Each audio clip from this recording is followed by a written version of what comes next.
chwala mot yo diko matin ni boro megina kelo megina kaka luo kaka chuli murumulo boko weny peda meta kwan ka bero weny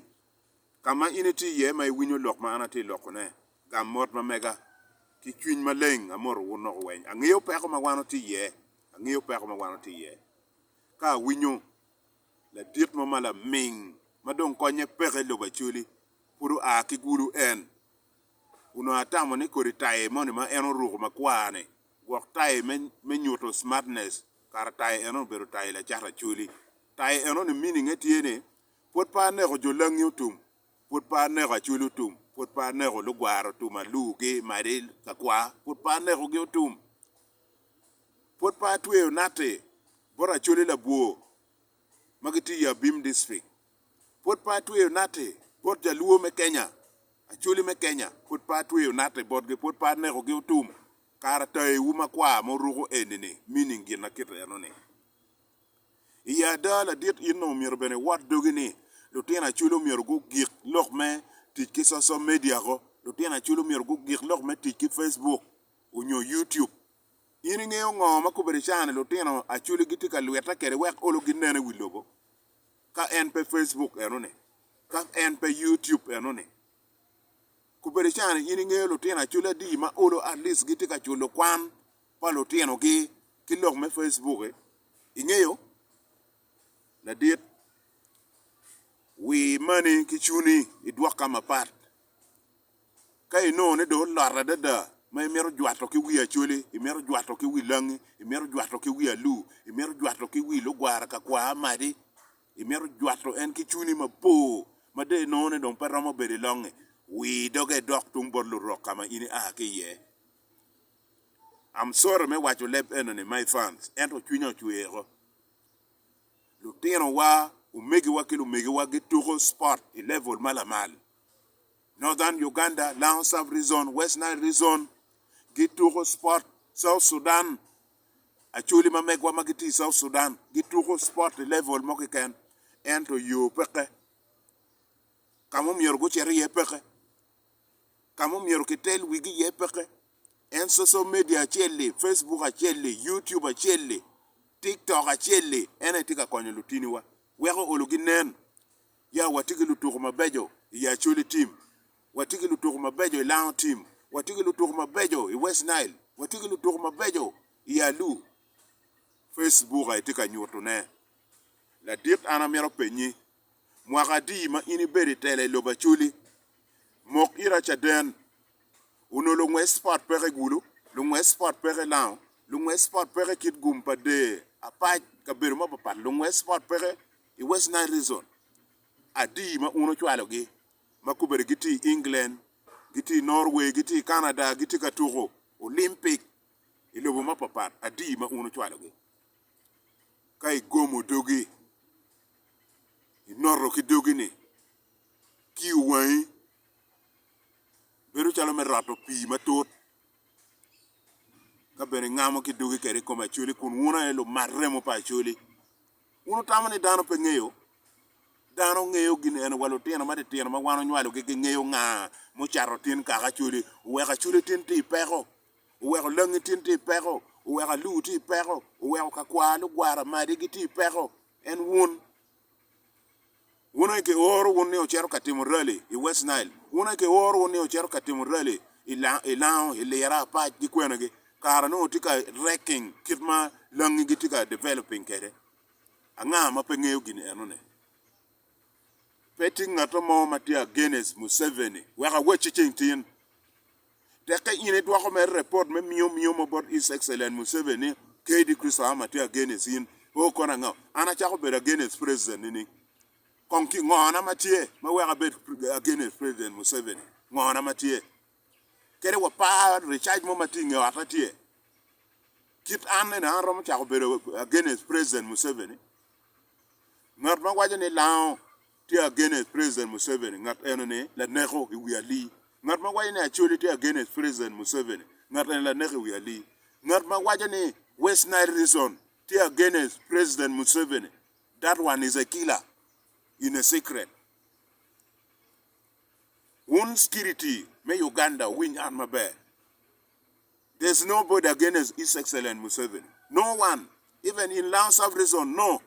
Northern Uganda, no. West Nile region, no. The only solution we need from His Excellency Museveni, any acholi guchwalo en gudwaro ene kom. Ubedo tich pa en me penyo nene. Ngoma acholi gitika miara ne umiara kony gi kede. Unyo ngoma kana timo pi acholi ube miyo wat dikin wan ka acholi weko gamente na meta nyim. Ngoma umiara anatim kilangi kit magen guchwaro an adore kom. Ene gin ma ube miyo wat ikin gamente kilangi. Ento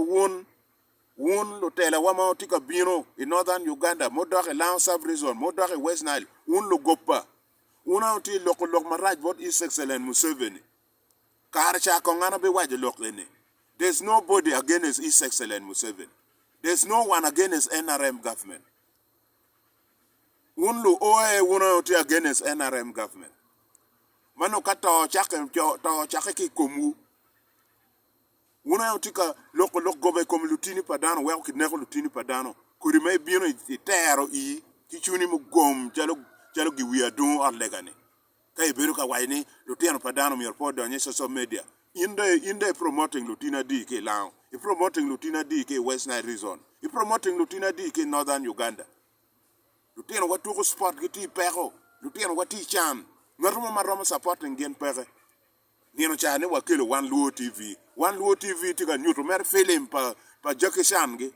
One Luo tika nyuto mer gina parta kun lu tuko matego ti lao lu tuko matego ti Northern Uganda lu tuko matego ti West Nile region gin ene kong in pe nero bang melo bachole ya an la dit ando ati donki ruam an la dit ruam mene kachole ruam mene kolangi ruam mene ko West Nile region ruam me matu remo pa chole ke awal nonsense la luar da mene an keidi Kristo ama I'm not against His Excellency Museveni. I'm not against the government. I'm supporter of the government. I'm the dark force of the government. Who doesn't know? I fought for Museveni from the grassroots. Una yo blocking one.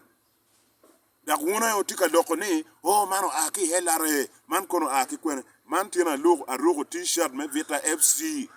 pa His Excellency mamegwa tina logo enba chal AK-47 kore they win gidong peni cha waje latini do donyo peni cha waje latini ti adui pen General Tabana min kachelo ki His Excellency Museveni pengen pingomi logo enini bot en pen en dong pen an keidi Kristohama pen en un logo pa ya un MPs mamego un logo pa mukene ni anati FDC anati ngo nen kane ino mudugo pistol ti ye anga ma waje ni MP pa opposition yang beru ki pistol anga ma wajo uchamo geyo dogo ko chogwera mu chamo wiyo du po yene umiero kinge chata chuli chato langi chato kakwa mari lo gwara wano loko da wan po loko gopa an kar cha wachi lok doga cha mu keno bi konyo gamente side mu kenne un security ubed ma wangu tuolo ubed ma wangu kwere la kore jo en magi dwako ni KD Kristo is against the government Bosmix team against government ko e doga YouTube chere nen ngoma Bosmix team pi His Excellency Museveni chere YouTube chere nen ngoma Bosmix team pi NRM kadare gom dogini wachi Bosmix pe ngeyo lok petika lok mio po win lok mio na pege win lok mio Bosmix riak lo yin wa wachi an kere wa Joseph Kony ka riak kamo I have right me wajani Joseph Kony riak jaldano peto dugo dak nino to pege kobo nino me yira ke kobo la dit yin wa wachi u cham remo pa chuli u lok gobe koma chuli man na ke ori ka reking gi moy lo ba chuli ta me po wangeyo ene bino ka gomo doge radio Maria ni we man na ke or doge ki ori ta ke ka ngiyo gi mo ita me nga kuya an enene ka to pa pon dogo dak anda ti ko la mo doga o chate na dong la tama la mo ki doga ki te ko kanone o utem ni unega angeyo be ni ubinega enta mier wacho budu ni di kalu po be yue di kalu po be yue matwal dak tivuna lo gangwa pe go be luo tivuna ni gitweyo ni kono ngo go wek tivuna o ti ngo ma en roma tivune pilu ne ka libo mo magi organe go nek dan magi lokdo ka da chaw ke di kristo ama mon gina mer wajane eno gin ma wano mero ki board government enene me chopo miri pa region ka chela chel me chopo miri pa region ka chela chel la sub region merongo acholi merongo mari merongo lugwara merongo kakwa merongo alugi merongo. That's the only thing we want from His Excellency Museveni, my brother. We are not against the government. We are not against this government completely. Ka uno do report ne one against the government, you are wrong. Security, listen to me very careful. We are not against the government. That's the only thing I want to hear it out. Respect kakaluo. Luba metu gum. Abila mogwa kwa heriwa we to tiyo. Tikedwa. One, we are not against the government. Wa mero kitim gin mabe. Kitma wano timu gin mabe. The president. Respect. His Excellency Museveni. May you live long. Respect Afande.